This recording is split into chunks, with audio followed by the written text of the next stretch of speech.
Oh my God, I'm so excited. I am vibrating out of my body right now because I have Johanna here with me today. And before I introduce you to this beautiful, magical, incredibly gifted woman, I wanted to share a little bit about, oh God, this hair is in my face. Okay, sorry. I'm so excited because I was just scrolling on TikTok one day, and because I live in the metaphysical, magical realms, Johanna's content surfaced for me, and she's an animal communicator. And before we dig into that, I remember looking through her videos because on her videos she has quotes that has been pulled through from sessions with her clients, and they stopped me in my tracks because I was like, wait, what? You can get information like this from people or from pets, and animals. And she has talked to orcas and pelicans and snakes, and she helps clients connect with their pets to be able to, and like I'll share for me, after I saw the quotes, I was like, oh, we're having issues, medical issues with our pets, and our vet, they're amazing, but they kept doing the same things and they weren't exploring other options. So, of course, the issues that we were running into weren't changing. And I thought maybe, if anything, I can just connect with Johanna and feel her energy, but also maybe she can help me work with my pets. And just so you guys know, I have five animals. I have three cats and two dogs. And so my first session with Johanna absolutely fundamentally blew my mind. So much so that I was like, I'm gonna tell all of my friends about you. Like, I need all of my friends to work with you. So let me just open and welcome Johanna. Welcome. I'm so happy to have you here. If you could share with me, where are you in the world? What do you do? How did you get your start in this? Thank you for being here. Thank you so much. I'm so excited to be here with you. First of all, thank you for being patient with my tech. We had to reschedule a couple of times for my mic, but we have it now, and it seems like it's going to get a really good quality recording for you guys. My name is Johanna. I'm an animal communicator. I live in northeastern Pennsylvania, USA. And I have been doing professional online sessions for about a year now. And before that, I got my start in horse training. I used to train horses for a living and I would travel the country. I would take gigs because I was good with difficult horses and young horses. So I would take these gigs and I would train horses for a breeder. They'd have like a crop of young horses and I'd teach them how to get ridden under saddle gently. I'm not a believer in bronc methods. Thankfully, the old cowboy techniques are starting to leave. So I'm a big proponent of natural horsemanship, and I I could tell you my epiphany story. Realized that animal communication was real. Okay. So I was training this horse. Her name was Femme Fatale. She was a very talented jumping horse who had already had a career. I wasn't starting her under saddle. I was rehabbing her because she had a lot of trauma. Whoever trained her had traumatized her. So it was a lot of like head flinging and mistrust. And to her credit, she came around real fast. We worked together for a couple months and had a really nice little relationship. But there was one day she started rearing, not like, anything crazy, but her front feet were coming up off the ground and she didn't want to work. And I went through my mental checklist. I'm a big believer that if the animal is misbehaving, we don't punish the naughtiness. We try to get to the bottom of it because that wasn't a normal behavior for her. And I went through, has something changed in her diet, in her environment? Is her equipment bothering her? I went through all of it and I couldn't come up with anything. So I was sitting on her, like stumped, and I got this really clear mental image of the bottom of her foot and also a really clear impression about which foot it was. I got off, I picked up the foot, I looked at it, it looked fine. But then I got a really clear concept, like impression that there was an abscess under the frog, really specific part of the foot. And if I went in there with my hoof knife, I would be able to fix it. I would be able to get it out. So I did. I just kind of followed this intuition and I went and got my hoof knife and I peeled back just a little tiny bit of the hoof and poof, a little abscess ruptured, which was really gross. It seemed to give her a lot of relief. And I got back on her. I finished the ride. No more rearing. Like everything was completely fine. And I realized she had communicated with me. Like she had sent me really, really clear mental images and concepts about what the problem was, what she needed me to do about it. There's no way I could have guessed that it was that specific thing. And I'd had this kind of experience before, but I had kind of chalked it up to like empathy or like maybe I'm just a really good guesser, you know, but this experience, I was like, no, like she talked to me.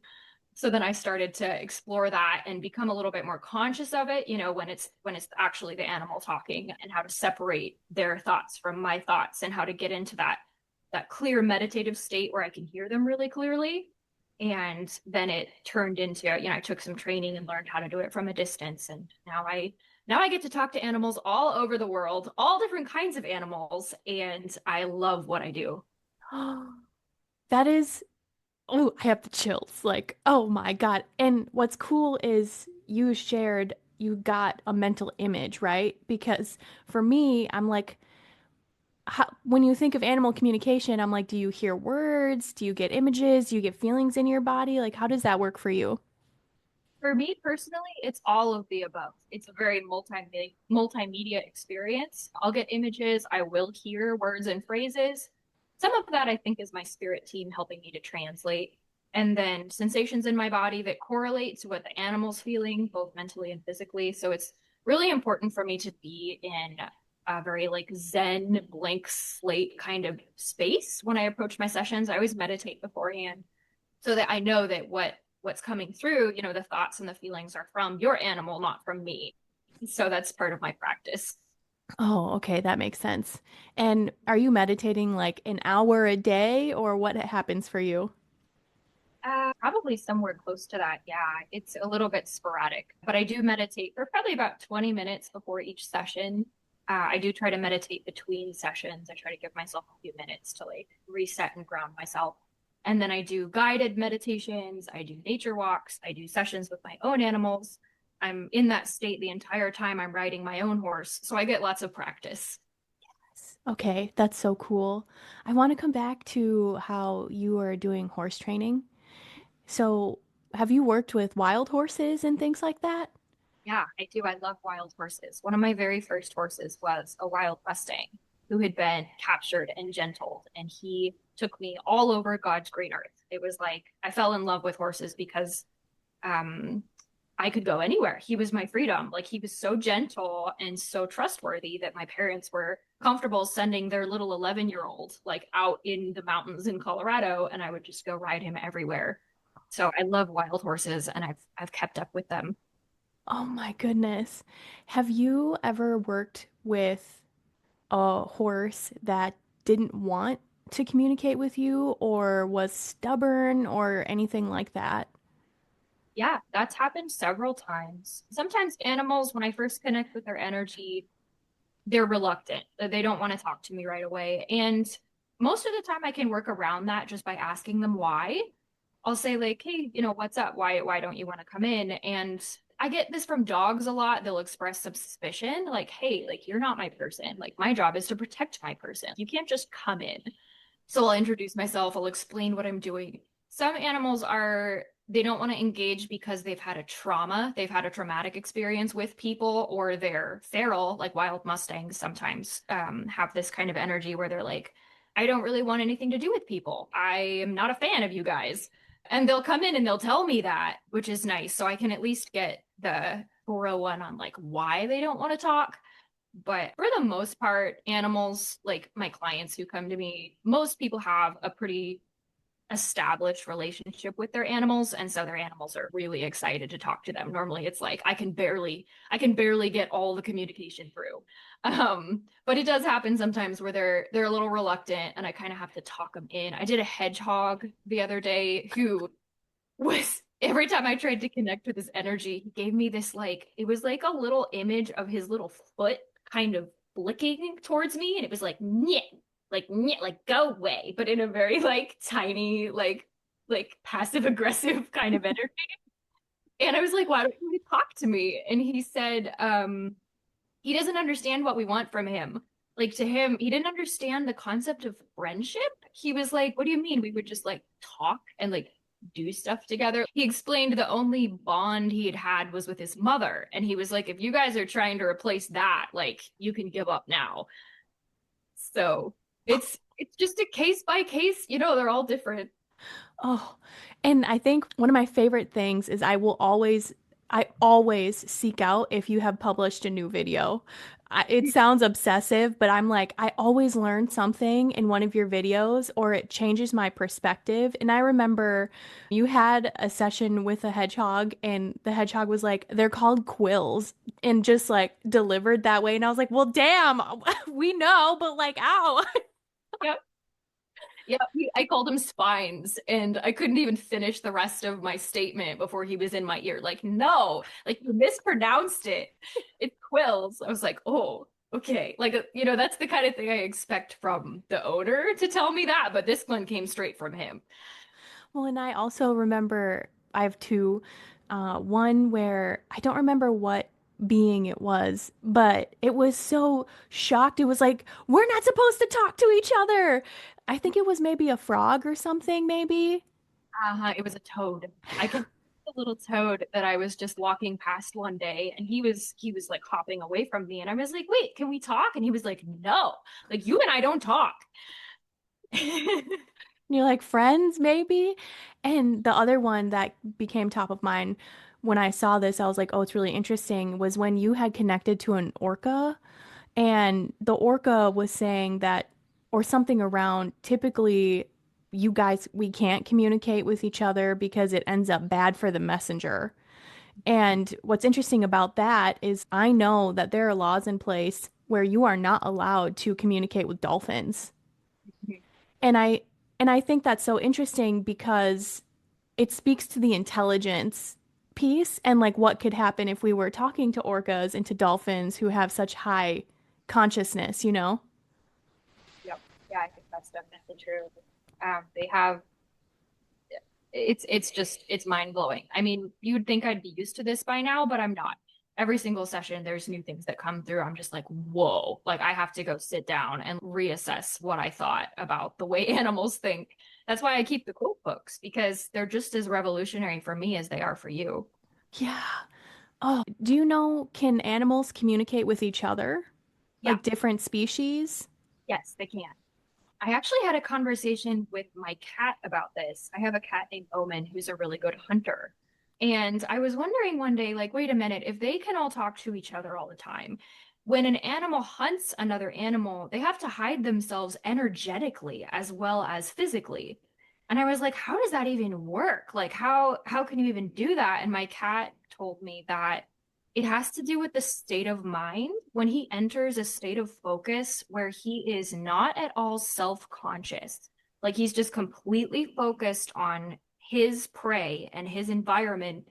He almost like removes himself from his own awareness somehow. And then other animals have a hard time sensing him too. It was like when he's yeah, that's the best way I can sum it up. It was really, really interesting. That is so cool. It makes so much sense though.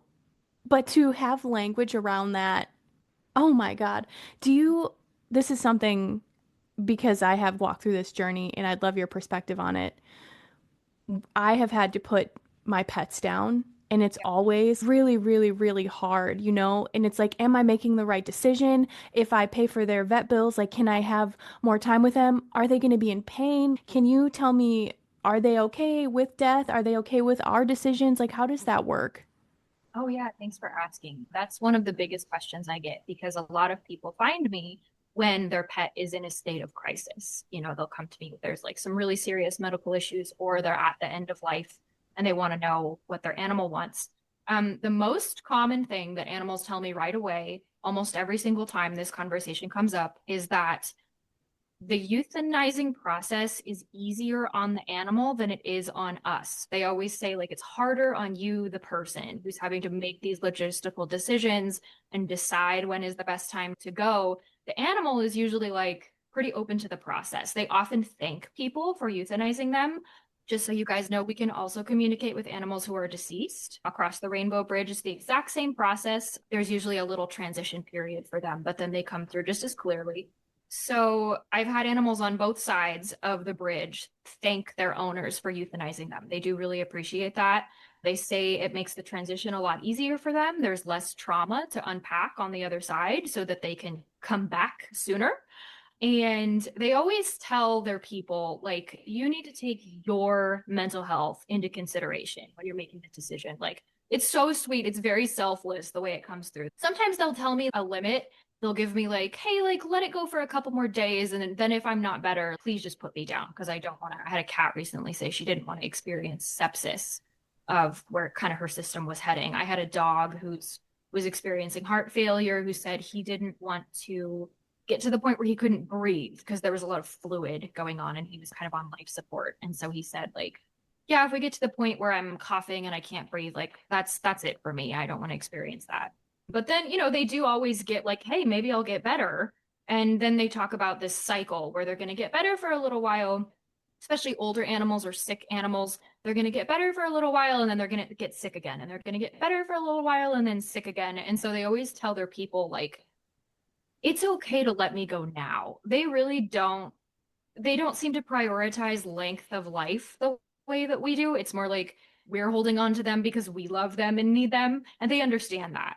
And so those messages are always so heartfelt and like so much compassion and love from the animal about the process that we're going through to like mentally and physically prepare for this kind of transition and facilitate that for them. They're really thankful and they hold space for us to try to figure out all the emotions that we're going through. Oh, I feel like people hearing that, it's going to lighten the weight on their heart, right? Because we feel so guilty or scared. And it's like, are we making the right decision? Because we're doing this from a place of love, but like, we love you so much and we don't want you to go. And while you were talking and you were saying, they can come back to us, have you, because I know that you hold sessions for people whose pets have passed. Do they choose us time and time again in their incarnations, or like, have you experienced that at all? They definitely do. Yeah. I've had Rainbow Bridge sessions where the pet will literally say, I'm coming back. You should watch out for a cat with beautiful eyes showing up at your doorstep. Or they'll have a conversation with their person about, like, do you want me to come back? And it'll become like a dialogue. And so they're definitely capable of reincarnating whenever they want, which is, I think, why death itself isn't as hard on them as it is on us because they understand that. I have had the word soul contract comes through in a lot of my sessions where the animal says, like, yeah, I came here to help you with this specific thing in your life and congratulations, you just solved it, or they'll be like, yeah, we're here together to learn this thing, like we both struggle with this one thing and we're here to figure it out together and we planned this before we came. This is a soul contract. I also have a really interesting visual that's come through from a couple different animals now where they're describing the kind of the distance from our world to the spiritual world. And I've had this image come through twice of a pair of 3D glasses, like old fashioned 3D glasses that are red in one eye and blue on the other eye. You know how if you look at those images without the glasses, you'll see two images that's like the same image, they're just slightly displaced from each other. And when you put on the glasses, it merges them into one. They give me that image of the two that are slightly displaced, and they say that's how far away the spiritual world is from the physical world. It's just slightly off. It's really not far. Oh my God, wow. So So, that's to illustrate. Don't stress about losing me because I'm really not going to be that far away. We just have to transition into an energetic relationship instead of a physical relationship, which is really hard for humans because we live so much in the physical world and we're conditioned to believe that's the only world that's real. whoa. True, yes. And I'm thinking, have you had sessions with people whose pets have passed and they're like, I can't feel them, I haven't experienced them? Because I have friends who are like, my dog died and they haven't given me any signs. Did they just abandon me? Mhm. Yes, I have clients come in and say exactly that. Sometimes the animal needed some time to transition, and so they weren't around quite as much, but sometimes the person had some kind of block, like some kind of previous belief about that process, about connecting with the energy world that was sort of blocking them from hearing their animal, or sometimes, I don't know, it's kind of custom to the situation, but we were always able to talk through it. we were always able to find what the communication block was, and after that usually the person started receiving signs, and we would confirm with the animal like a specific thing. A lot of the time it's feathers. I had a dog recently though say feathers are cliche. I'm going to communicate with you in, it was like cheeseburgers. Sending cheeseburgers as signs because everyone uses feathers. You know what? Be unique. Be you. Yes. Oh, okay. That is amazing. Say someone can't work with you yet, but they want to, communicate with their pet. Would you have any advice for people? Because it's a different language, it's a different way of tuning in, and I'd love to know if you have any guidance. Yeah, I do. So the number one thing that comes through for me, my clients, my students is getting out of your head because I think society pushes us to be in this sort of mental overwhelm state where our brain is in control and our brain is trying to rely on the things that it sees and hears physically. And so the first thing is to shift out of that mental state. And the way you do that is you can't think your way out of it. You have to surrender the control that your brain is used to having, which is really hard to do. The best way to do it is to get out in nature, do a sport, do something that grounds you in your body. From what the animals have described, you physically shift your consciousness from being located in your head to further down your body. You do deep breathing. We bring in messages with our diaphragm, like the solar plexus is where the intuitions actually come from when we're engaging energetically. So you're not going to hear it in your head. Your brain is going to help you interpret some of the things that you hear, but the energy is going to come in through your solar plexus. So deep breathing is really important. Meditation, the number one thing that you can do to improve your ability to channel, whether it's animals or something else entirely, is meditation. And if you're new to meditation, the point of meditation is not just sit there with a perfectly blank mind. I can't do that. I'm sure some people can, but I can't. The point of meditation is just to distance yourself from your thoughts a little bit. I had an animal say, you want to wave at your thoughts as they pass by and not have to take the bait. He described it as each of your thoughts is bait. And you don't want to like jump on each one because that keeps you in your head. You want to create some distance from your thoughts so that you can then observe them and stay in your body. I do guided meditations also. I find yoga nidra really helpful where they kind of guide you. It's not yoga, it's meditation where you're laying on your back, but they guide you through these physical things to help you refocus on your body. If I'm really frazzled one day, I'll often do a yoga nidra either to unwind so I can sleep or before a session if I need to pull myself down out of whatever I'm obsessing about that day. I love that. I love that because you're saying don't attach to the thought, just let them flow by. And then you're creating wave to you're creating space. Yeah, I also find when you said that our intuition is connected to our diaphragm, if you think about that, I mean, when we're in utero, how do we get nourishment and how do we connect through the feeling and stuff? It's through our umbilical cords, which I had it makes so much sense. And also, I remember there was a session you had with a horse, and I have always been a little bit afraid of horses just because, they're so big and they're so in tune with you. But they said, put your attention into your feet. yes. And I was like, "Oh yeah, why has no one ever told me this before? What an incredible way to ground even just as a human, but like putting your attention to the feet and then where you're rooted. It's so simple, but we get in our mind and then we let our mind take the wheel of our life." We do. Yeah. And it fights for control. It definitely does. It's a practice, like while you're meditating or while you're learning to speak with animals, your brain will fight for control. It'll come in and try to say, like, oh, you're just assuming this, you're just making this up. You're just, and all the doubts that we're programmed with growing up. Uh, Oh, it'll come back in. So you have to override your social programming to be able to do this. And that's really hard. yeah. And I mean, I was going to ask you how you work through that because I have been meditating for a while. And when I start having information coming in through spirit or whoever, like this year, I connected with the Council of Nine. I had no idea who that was. I know. And I was like, am I insane? And then my brain was like, this is just you making things up. And I'm like, I don't string sentences together in this way? So as you started your practice in tuning in and actually validating what you were receiving, how did you work through your doubts? So I worked with my mentor when I was learning to do this from a distance, especially. Her name was Equus Esoterica. She's also a very talented horse trainer and animal communicator. And I had her feedback. So she would assign me an animal and I would connect with the animal and do a session. And then I would send it to her for feedback. And then she would validate all of these different details. Like, yes, like this was an animal I'd never met before. And she would come back and say, like, yes, this horse has an automatic waterer, or yes, this horse is doing this type of work, or yes, this horse has this type of saddle.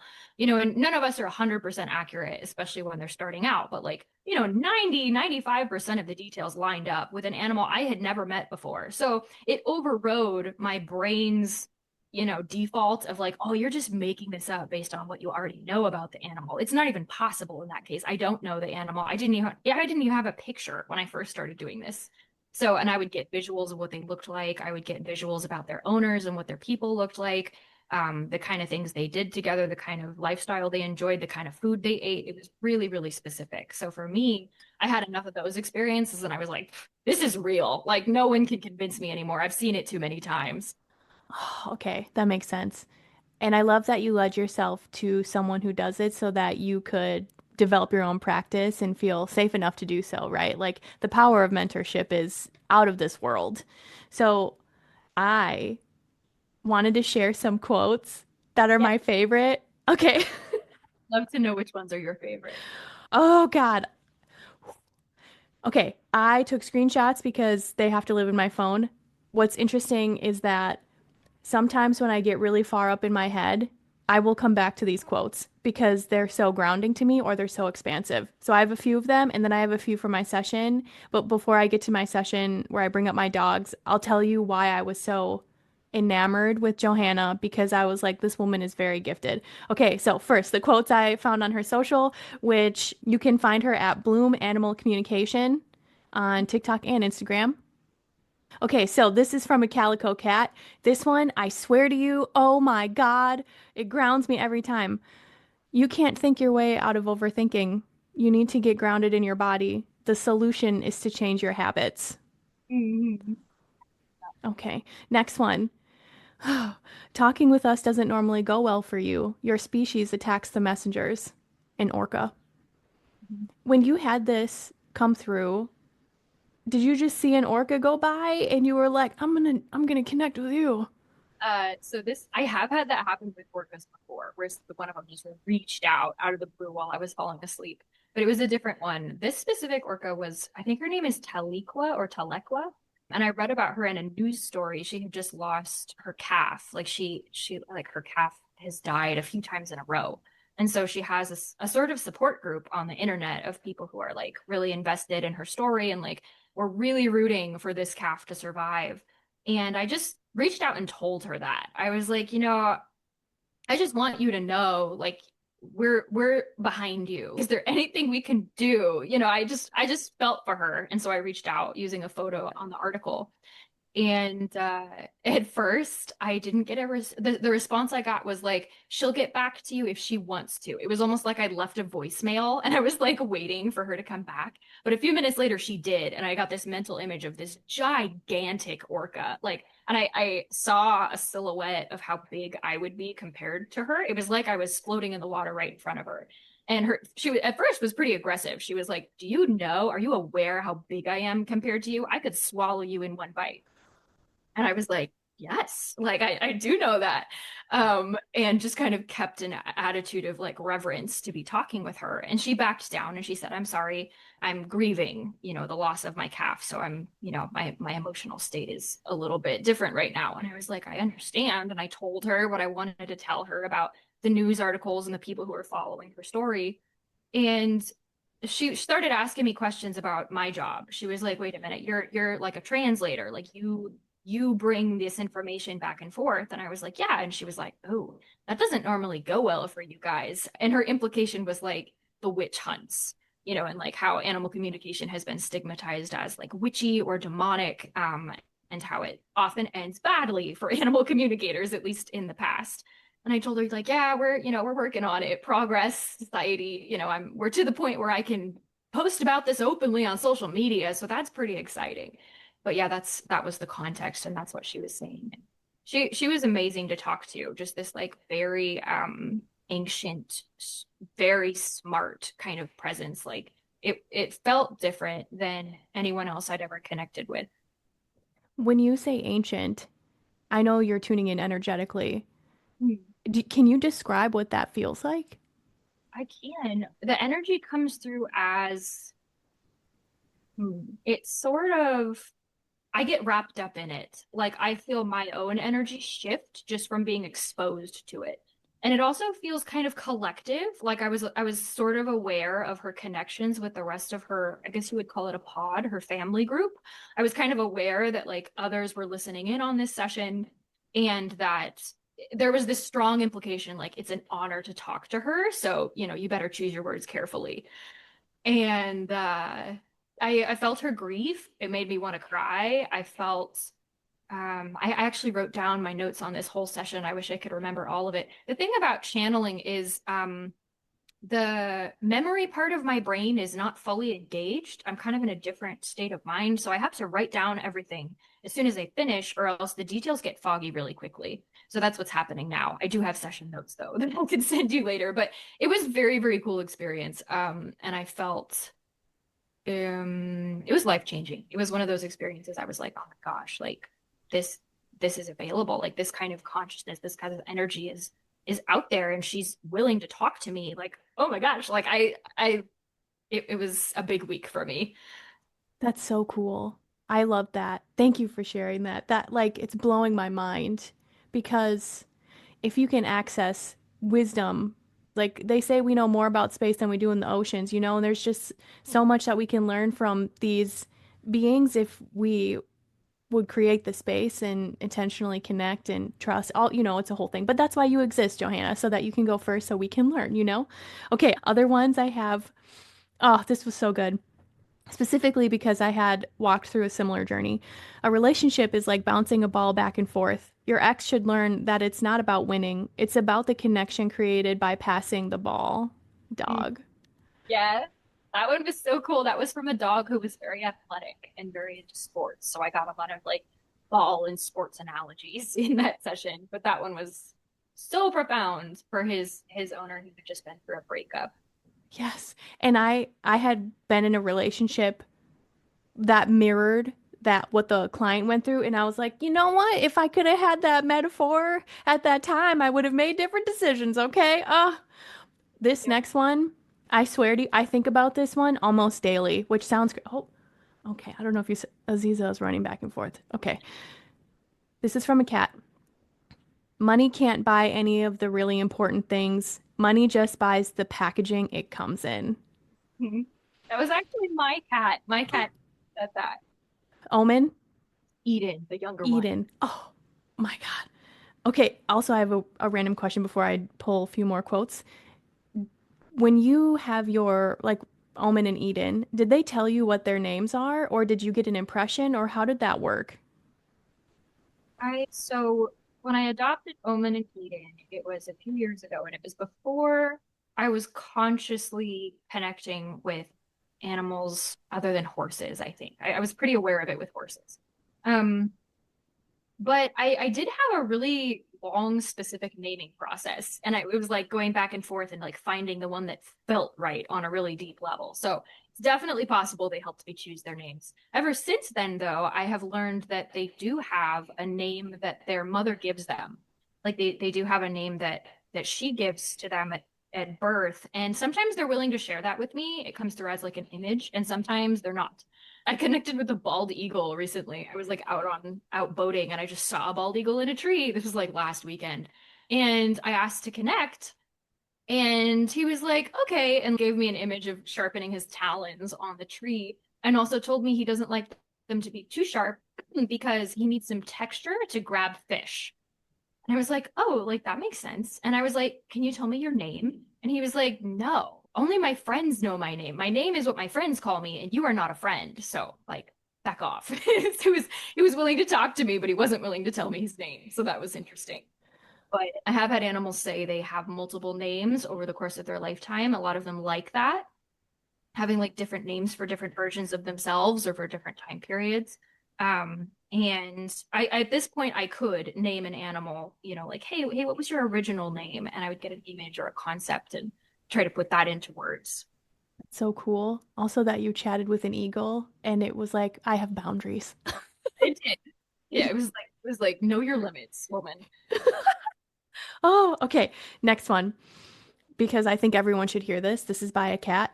Listen to your body. It will tell you no before your mind does. Mhm. Yeah, that one was about relationships. That one was the person tended to get kind of sucked into these codependent patterns with other people. Um, and the cat was advising like, you need to pay attention to your body in these situations because it will tell you what's going on energetically before your brain has a chance to like figure it out. Yes. And if you think about it, we're conditioned to not listen to our body. We're conditioned to be like the intellect, and it really is so damaging for us. But I was like, man, this is so helpful. Gosh, okay, Aziza. Um, She's I running with her tail in the air. It's so okay. She was like, I will be part of this no matter what. This next one I love because I think also everyone should hear this. We don't see death like humans do. For us, death is like getting off one train and boarding the next one, and this was from a cat. that train analogy comes through surprisingly often, especially for pets who live near a train track. It seems to be like a theme for them. But I think it's also just something that they know that we understand. So they phrase it that way. It's like you just get off one train and board the next one. It's not like they don't experience the same kind of dread and uncertainty that we do. Yeah. And I just thought that was really helpful because so many people fear death, not realizing it can just be a transition. And your pet loved one, is just getting ready to come on the next train to join you on their journey. Like you're going to meet them at that stop, should you want that? And then also, Johanna shares funny quotes. And this one is my jam. I have deadly feet, a cat. Yep. I also had a snake say cats have weapons on all sides. It's not fair. Oh my God, I remember you had a snake say that they liked being in the bathtub in the water because they felt like an anaconda. Yep. Oh, That was early. That was one of my first sessions, my first distance sessions. And I had to ask, like, how do you know what anacondas are? And the snake said, we're all connected. Like, we know who they are, they know who we are. And the snake also expressed that he's able to watch the nature channel when his person turns that on. He just doesn't watch with his eyes. Like, somehow he like tunes in energetically to what's being said. So that's fascinating. yeah. Oh my gosh. Okay, now I want to tell you a little bit about my first session with Johanna because I've had two and I'm going to have three because we had a cat walk into our life, the crazy one running around, uh, as they do. But I booked in with Johanna because I knew I had at least two questions for my dog. So I brought in my German Shepherd, Kuda, and I brought in Tika, who she is a rescue, and we don't know what she is, but she has a chow tongue, and so that's my jam. So I came in because Tika was having gut issues that the vets couldn't figure out. And it was so eye-opening hearing there are things that we can do, specifically like I see you talk about all the time, Johanna. Don't give them corn. Like corn is Don't not the vibe. say that. Don't buy food that has corn in it. Like horses, dogs, cats. I hear it over and over and over again. Yeah, and that was just, enlightening. And now I'm way more conscious. I look at the back of the food and I'm like, oh no, this is not it. And then I started bringing in Johanna's recommendations and we're seeing changes. Like, it's really exciting. But Kuda came through and there were some things that he said. And also, to back up a little bit, why I was so fascinated with Johanna is because she would say things that she would have no idea what I was walking through or we were navigating. And she would pull through things that because I live with these pets, I'm like, that's their personality. I know to a T. Like, what in the actual heck is happening? So I wanted to share some things that Kuda shared because I thought, dang, this was so good. A few things he said. Stress is bad for everyone. Don't let work convince you that you need to be stressed out. Mhm. If that doesn't fly in the face of everything that we walk through, okay? Another one, which made me cry, he said, I get worried when you stop singing. It means something is wrong. And I, so for a little bit more context, I have been in a corporate job. Before that, I was in my heart healing business full time. And when I went back to corporate, it's because I had to pay down debts and clear my karmic boards, and I had to be there for many reasons now I can see in hindsight. But when I'm happy, I sing. And for 2 years, I haven't really been singing at all. And when you pulled that through, I was like, in no way would Johanna know that. Nope, nope, but your dog did. He also gave me that image. It was a really specific image of a chimney and a hearth. And he said, you are the hearth, like the heart of the home, and like your emotions influence everybody else. I think that was the same dog, wasn't it? Yeah. And I was like, and I didn't tell Johanna because she didn't know, but I was like, I literally do heart healing. Like I help people heal hearts. What about the heart healing business at that point? Yeah. And then also what was interesting was you were talking about how they could see rainbow prisms of energy in my home. And yeah, my cats. Yeah. And I remember being like, well, Johanna doesn't know this because I had just had a session with a woman who channels, and she says that I bring through like rainbow wholeness codes through my heart to help people heal. And I'm like, what, Johanna? This is so cool.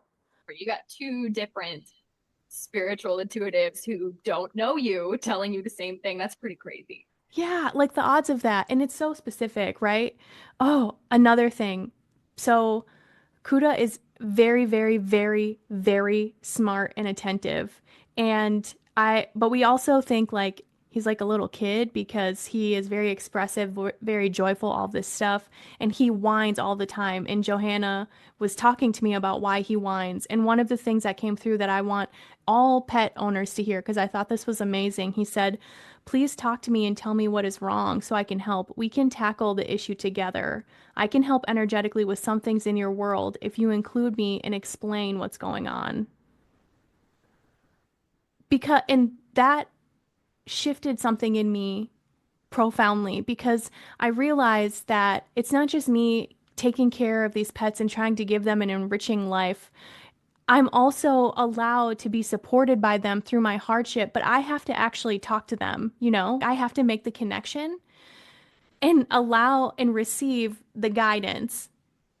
That's something that comes up a lot, actually. It's sort of, it usually blows our minds when we hear super wise voices from our animals because we see them as little dorks a lot of the time. They're licking their butts and they're getting up into all kinds of shenanigans. Um, and so a lot of the time people will express that, like, wow, I just really did see my animal in this light. I have to shift now because I saw him as like a little baby who needed help. And the things that animals have said the most about that paradox is that humans are the masters of the physical world, especially the societies that we've created. We know how those work. We run those, and so they do need our help to navigate those kind of physical details. But they're the masters of the energetic and the spiritual. And so as soon as we can hear them, and there's actually a back and forth, we have a lot more power to accommodate what they need and to integrate their feedback. Um, yeah.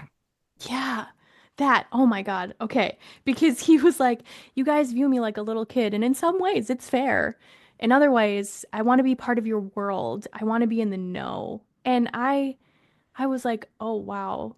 It's so much deeper than I thought it was, you know? Because now I have a partner, and one of the things that he does that he shared in our session is that he brings joy.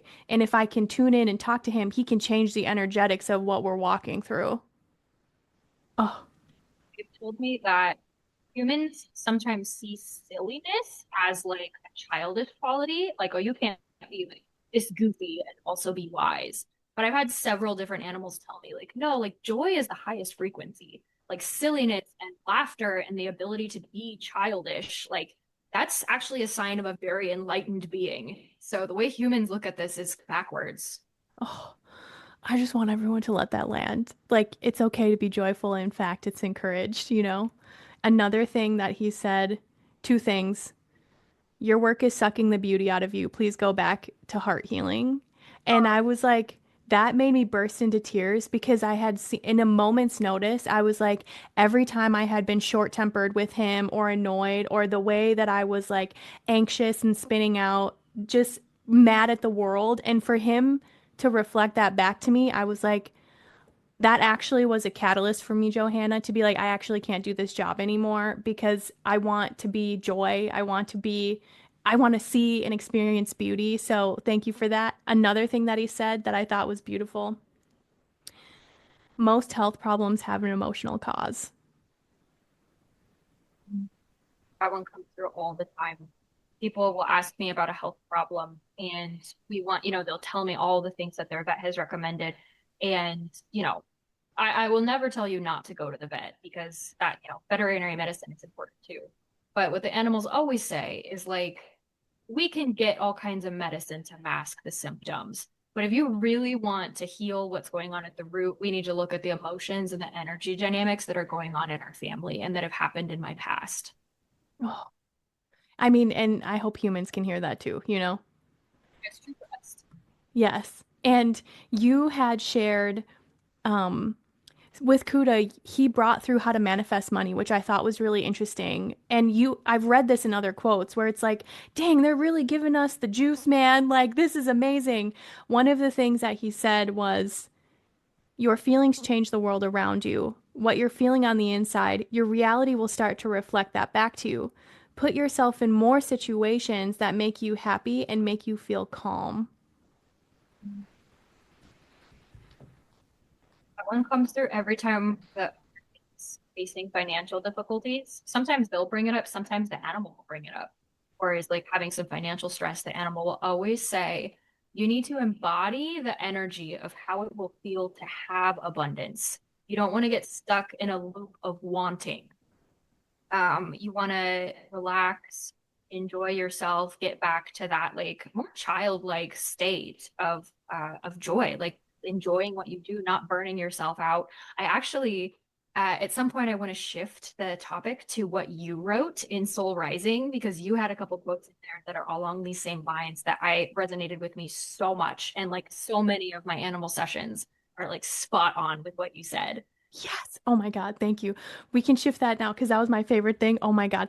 So, if you don't know, I was one of 33 women authors for a book called Soul Rising: Guidance for Navigating Your Spiritual Awakening. And my topic was about having to go back to corporate and how brutal that was for my ego. But now I see it actually was one of the biggest gifts in my life. And Johanna graciously got the book and she was reflecting back to me about my chapter and how she had walked a similar journey. And I was like, oh, Johanna, do you want to talk about that? So, can you tell me what happened with you and what you navigated and how you can even do the work that you're doing right now? So like I've said, I was a horse trainer, but training jobs are gig jobs. Like, you take a couple months or a couple years, train up all the young horses, and then the owner doesn't want to just keep you around because it's expensive. So I would have to find different work in between. So I'm also an artist, and the way that I monetized that for 7 years was by tattooing. I learned to be a tattoo artist. And so I was in and out of a whole bunch of different shops. It was basically like horse training, tattooing, horse training, tattooing. I would just like bounce back and forth because neither of those are very stable industries. So you get a job that lasts a little bit and then you have to find the next one. Um, and I think that that was really important for me in different ways. Tattooing developed my ability to work with clients, have a wide variety of clients, maintain client relationships, value my work, and be willing to charge for it. That was something that was really hard for me. I think it's hard for a lot of spiritual workers or artists, or we're shy, we're like society doesn't value what we do. It's hard for us to like rise above that. So it was good for me in a lot of ways, but also the art practice, because in order to tattoo, I have to hold an image. I have a reference image, but I have to hold an image in my mind for hours while I execute it on someone's skin. And I think that that really helped my visual mind. Like all these visuals that I get from animals now come through so easily. Emotions too, connecting to the client's emotions and helping them to create a design that is like reflective of what they're trying to express. And pet portraits. I still do pet portraits actually, where and my animal communication business works this way too. I need a photo, and as soon as I see the photo, I visually connect to the animal's energy. So that's the same process I use when I'm making a portrait. I'm like connecting with the animal's energy. And I noticed even way back when I was doing animal portraits, I would get a really, really distinct feeling for that animal's personality and their relationship with their person. And I think it was my early channel work, was connecting with them that way through the image, the same way I do now. So it was really valuable, and those were the good things that I got out of it that have translated to my animal communication business, and I wouldn't be here without it. However, it was really, really hard. The constant transitions, the constant moving. I think I moved like 24 times in 29, just like chasing work all over the country. And a lot of that came from my own mindset, my own self-doubts. But I worked through a lot of the same things you did, where I would make a step forward with horse training and start to like really feel like I was connecting with them and doing a good job, and then the whole thing would come crashing down. I had to get back into tattooing again. I had to, same thing as you, like go back to an industry I had kind of thought I'd graduated from, and I had to heal some of the mindsets that were dragging me back. For me, it was like a cult mindset. A theme that kept coming up in all of my jobs were these like isolated us versus them kind of environments, whether it was a dressage barn or a tattoo shop. It was like, we're the only ones who are doing it right. Everyone else is out to get us, very us versus them. And so I had to work through my own, the childhood origins of that mindset for me and start deconstructing. Like, why do I always end up back here, in some kind of cult? Yeah, I really need to be getting out of this and working through. But there were there were some things that you said in your excerpt from that book. By the way, you should read it because it flowed so nicely, and I felt so connected to what you said. It was so easy to read. And like a couple of the quotes, I wrote them down. You said, I tried to keep my business afloat, but people can intuitively feel that energy. They can sense when you're exhausted and hopeless, even when you try to put a pretty filter over it.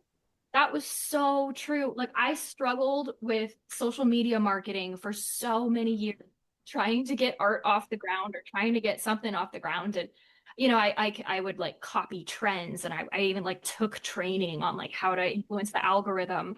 Um, and it never panned out for me until I relaxed, until I was in like a different mindset. I think the first time my animal communication TikToks went viral, I was on vacation. Like it wasn't even like I posted the video like a week before, and I was just like off in Florida enjoying some beach time, and all of a sudden it blows up and all these bookings start rolling in. And that's been really consistent for me. Like anytime I'm in like a feeling of burnout, or I start to get into that grind mindset of like I have to post more, I have to post more. That's my bookings go down. Like it's crazy the way that relates. It has nothing to do with how much I post or how much I grind or how hard I try. It has more to do with like me being in a joyful, grounded state of mind. That's when my bookings come in. Yeah.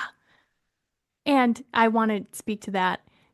What you're saying, it like just to expand people, because I also have felt that and I still feel that urgency of like I need to post today. I haven't posted in like a week, and people are going to forget about me. But I literally promise you, I seek out Johanna. I type her name in and I'm like, did she post anything yet? No, she didn't. And when she does, it's like, ooh, I have something new I get to read. Like, that's so exciting. And I say that because people are trying to beat or compete with an algorithm, but it's like, just be relaxed, be a human, share your gifts. Like, the right people will resonate and could fundamentally change your life. like, you could have one connection and you're like, okay, oh, that's great. I'm glad that I just relaxed about it. And that's true too. I am not the most regular social media content producer because it burns me out. Like it kind of stresses me out. I have to make this video and compile all the best quotes and put it on, pretty scenery, and then time everything just right and set it to the right music. And then you're gonna like watch the views and obsess over them. Like I just need a break a lot of the time. I probably only post a couple times a month anymore. Which I And think it's is great. better that way. Like it genuinely does because I'm not burned out. Yeah.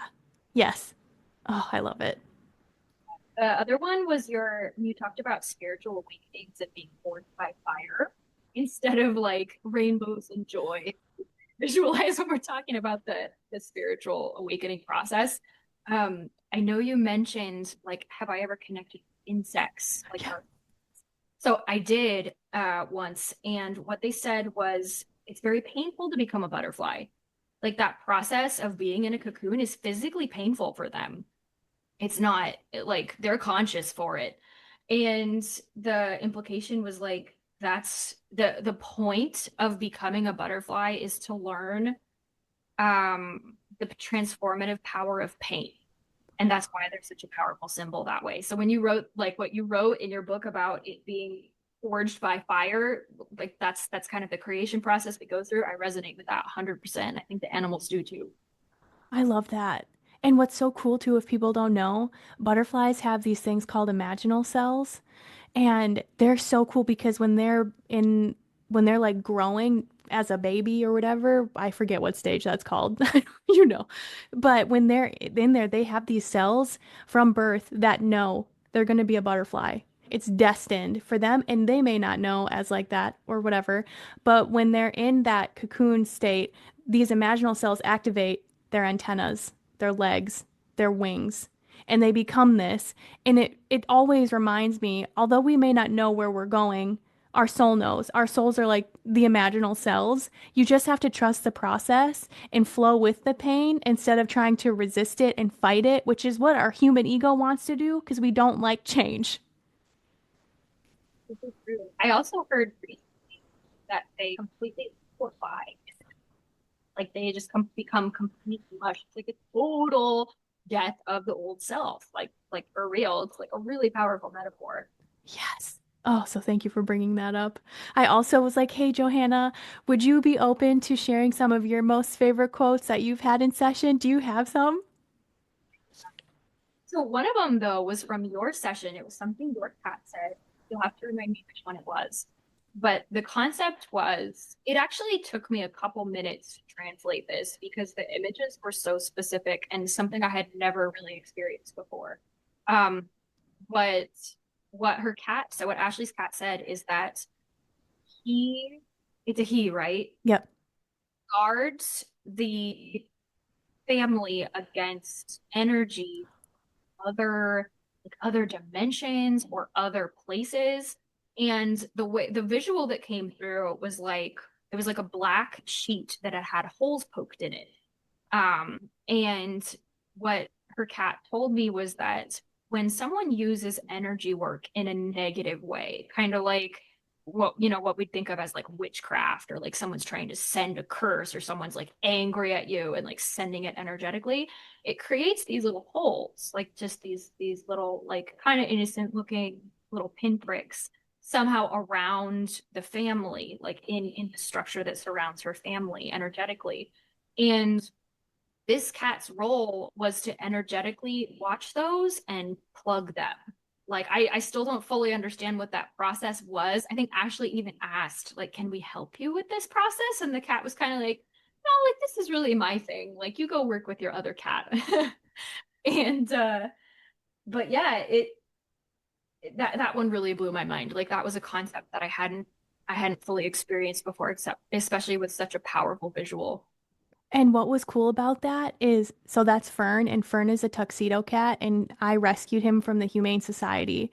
And last night, I swear to you, Johanna, I watched him stalk something and he went up to the wall and he used his teeny little paw and he hit the wall and he held it and there was no bug there. And I was like, oh, this is what Johanna was talking about. He's plugging up this stuff. I was like, oh, you are. He also told me in our session because he's been a rescue and I want to bring this through. When we got him, he had part of his tail missing. There was a bump there where he had his skeletal part. And Johanna was like, there's something with his tail. Like, there's part of it, you know? And I was like, in no way does Johanna know that. No one knew that his tail had that. And she explained that he had cheated death twice and how his tail had got stuck under a wheel and the car was moving so fast that he almost, could have died, although he got trapped in another room, which is a story for another day. But it was really interesting that Johanna picked up on that. And then I could understand, oh, that's why he reacts in certain ways that he does. That's why he has that. And now I had language. But what was cool is he told Johanna that he chose to be domesticated after living on the streets for 5 years, and that he wanted to be told that he's a ninja so we could honor that side of him. That's very, and I remember his describing his two near-death experiences and how the one in the shed was more existential for him. Like he got locked away somewhere and he had a lot of time. It was like days to dread, like, what if I never get out of here? What if I die? And he did. I think someone opened a window or something and he got out. But then the car one was like a quick thing, and I don't think he experienced as much fear about that one. That one, he was more like, it was the cheated death. It was like, ooh, like I just jumped right out of death's jaws. Kind of like he had a very different feeling about each experience, and he communicated that really clearly. He was fascinating to talk to. And when you talk about the shed, no one knows this. Again, that's why I'm so curious about Johanna and her gifts. But Fern refuses to allow any door to be closed. He will not let you be in the shower alone. He screams. The bedroom door can't be closed. He claws. He forces the door open. And I was like, what? And Johanna's like, well, he almost died. This makes a lot of sense. Yeah, Yes. very, very thing from him. Do you want to hear other quotes? I have. Yes, please. So these are some of my recent favorites. I had a dog say, it was a rescue dog, and we were asking, like, how old are you? And the dog said, I count my age in the years I have left. And there are 5 or 6 now. Like full body chills. I was like, okay, this raises a lot of questions. Like, how do you know? Like, and I don't think we were able to get into all of that. I think it was a shorter session, but that one was fascinating. I had another animal tell their person, you have a spiritual awakening come in, and like give advice about how to ground and be prepared for that. What that animal said was, keep your innocence like a dove. Don't let it make you paranoid. Like don't be afraid. Like there's going to be a lot of freaky new stuff for you, and you can be clever about it, but hold on to that. The animal described their owner as being a very positive person, like a very optimistic person, and the animal said, hold on to that. Like that's going to get you through. So that one was very cool. I've also had animals accuse, quote unquote, their people of avoiding spiritual awakenings. They'll say, like it seems to especially happen if someone moves across the country or like dives into a new relationship that everyone's kind of concerned about. A lot of the time, the people will ask me, or the animal will even volunteer, like they're avoiding a spiritual awakening. They have like some information coming through that's kind of freaking them out. They have some new experiences, and they're sort of diving back into an old pattern in order to avoid it. And the advice that always comes through from the animals is like, free will, you got to let them do what they're going to do, but like their problems are going to follow them. And they're just going to see the same pattern repeated over and over again until they start to rise above it and wake up. Like that's the point, is for them to become awake to the spiritual world and to their spiritual gifts. That's so cool. Brilliant. No, that one was really cool. Um, this one was fascinating. I think this one was from a Rainbow Bridge session. The old world is dying. It's actually already dead, like a snake with its head cut off. What you see in the news are just the death throes. Oh, I have Yeah. full body chills. Yeah, like this concept of, like I've seen a lot of people talk about patriarchy as the old world, and it's like all these old power systems that are kind of crumbling right now. And so the advice that this animal had was like, don't worry about it too much. Like it's kind of already happened. The new way, like the enlightenment basically is here. Yeah. And the image of the snake, because snake shed, and also 2025 is the year of the earth snake, I think, actually, which is Yeah, cool. all those little coincidences for us. Yeah. This one was both funny and profound. It was a dog whose person was asking why he eats, like Yeah. why he, and he said, seagulls are amazing. They always tease me, like, look at the big fat dog who can't survive on his own. Um, the dog said, their teasing means that they like me, though. I eat their poop to learn more about them. They always know when a storm is coming. I've had a lot of dogs say that about eating poop, that it tells them a lot about the animal and the health and the life circumstances. But this next part was especially profound. Watch the seagulls with me because they always know when a storm is coming. If they start acting weird, watch out. And I got some images of like some kind of storm that comes over the water, like some kind of tsunami or hurricane or some kind of natural disaster that the dog was concerned about. And I was like, is that common in your area? And they were like, no, like not while we've lived here. And I was like, okay, well, your dog wants you to watch the seagulls. So that's, advice for anybody who lives near the ocean. And you're saying connect more with nature and you will be given what you need. Yeah. I had one from a cat a little while ago. I like to observe bugs, especially the ones that make tunnels under the rocks and chew nests in the wood. I watch them energetically at building their secret cities. What? Yeah. I got to do a capuchin monkey recently, and that was really fascinating. The monkey showed me a lot of images of smiling, and I had to confirm with the owner, like, does that mean he's happy? Because I've heard like their smiles mean different things than ours. But she said in this case, yeah, he smiles when he's happy. He knows how to signal that to people. Um, I got a lot of smiling while he was eating fruit. He really liked eating his fruit. He showed me an image of eating with a fork, and I was like, "Does your monkey eat with a fork?" And she was like, "Yep, he doesn't like getting his hands dirty." Um, and his main takeaway was he wanted his person to worry less because he was like, "I'm super happy. She's doing a good job. Like, tell her she's doing enough." Sometimes we just really need to hear that, you know? Yeah, yeah, we do. The last couple I had written down were roasts from cats that I thought were really funny. You stink, but that's okay. Humans are happier when they've been outside getting smelly. True, true.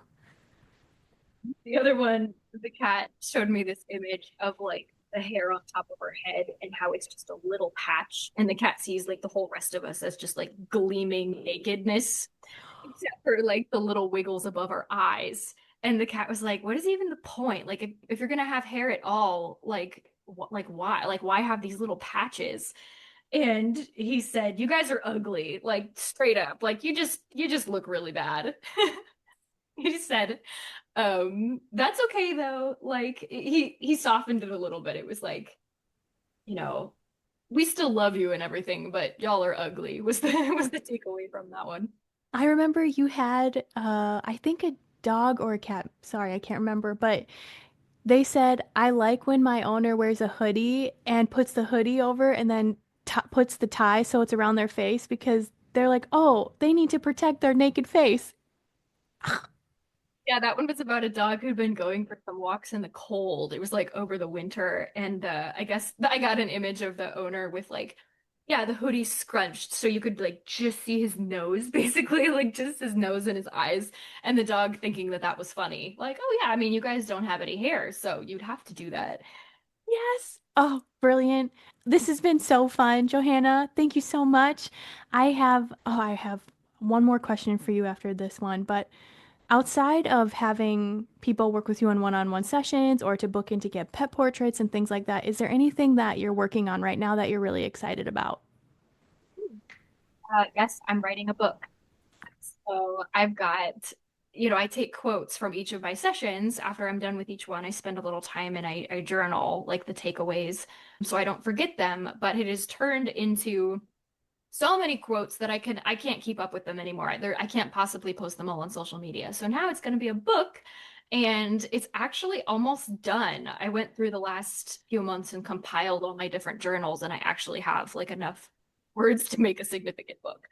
So that one's in the works. I'm working with a publishing company. I don't know the exact timeline for everything, but it will be announced on my social media and my website when it's ready to go. It's just like quotes, just like this, just like we've been talking about, just organized by species. I've got horses, dogs, cats, wild animals, exotics, across the Rainbow Bridge, common requests, wild horses. Like, I've got like a little different section for each thing.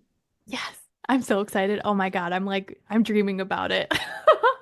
And my last question is a question that I ask every single guest. So if you feel grounded and you feel present, I'd love to know what is alive in your heart today. Oh, that's a great question. Let me think about that for a second. I would like everyone to know that this ability that I have to communicate with animals is not exclusive to me. Animals have described it as our first language. Like children can connect with animals very easily. If my clients have kids, sometimes the kids' energy pops up in my channels. Like they're just there, like listening, even really young kids, even infants. Um, so this is something that we have been disconnected from. It's not something that is like magic or that you have to have some kind of crazy animal experience to be able to do. Like all of us have the ability to talk energetically, to connect energetically with each other, with animals. I specialize in animals, obviously, but there are so many different applications for channeling, and for energy work and connecting with nature. So I just want you to know you can learn how to do this. You can rediscover it. You knew how to do it once as a little kid. We were just all conditioned socially to believe that like only what we hear and see in the physical world is real, and our brains take charge, and we're pushed into this culture of like hustle and busyness, which keeps us disconnected from our ability to energetically connect. Um, so that is what I would like you to know. I can do it, and so can you. I love that, Johanna. Thank you so much for being willing to share your wisdom and the wisdom from the clients that you've worked with, and for writing a book so that I can have it because I'm very excited about that. And also, just the work that you do is so profound and so silly and so multidimensional and dynamic. And I implore anyone, if you feel called to Johanna's energy, I swear to you, book in a session. It will be life changing. And please, for the love of God, record it so that you can come back to it. Because if I did not have that, I would not have specific things about my pet's health, like wise things that I had never even thought of in my freaking life before. Please connect with Johanna on her social. I'll put it in the show notes. Thank you so much for being with me. And I'm so excited for what you're creating and what's coming next, and for everyone who gets the joy and the pleasure of working with your magic. Thank you for having me. This was a privilege. I love being here with you. I love your podcast. And I can't wait to do, I mean, we get to be writers together now, so I can't wait to do more of that. Yeah. Thank you, Johanna. I hope you have a beautiful day. You too.